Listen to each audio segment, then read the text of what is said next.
Чуй!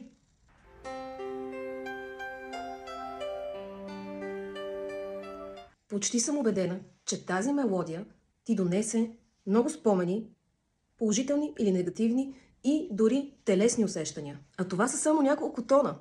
Представяш ли си какво се случва с тялото ти и с емоциите ти, когато си говориш ежедневно?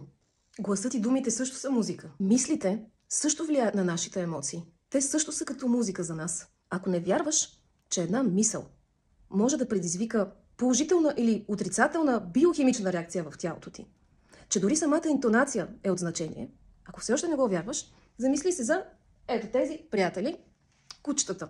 Много добре знаеш, че дори самото ти присъствие, самия глас, интонацията, с която говориш на кучето, то веднага разбира.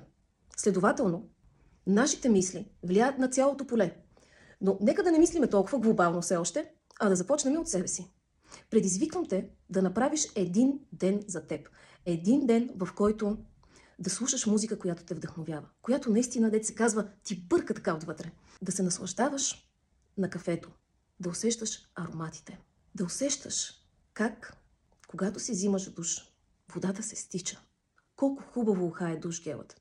Направи един такъв ден. И най-важното, в този ден да си сложиш абсолютно табу, да си казваш всички тези неща от сорта на много съм тъпа, много съм зле. В момента, в който се хванеш, че идва негативна мисъл и отпрати само за един ден и да ми кажеш, да напишеш в коментарите след това видео как се чувстваш. А пък ако можеш 3 дни, супер! Хайде, предизвиквам те!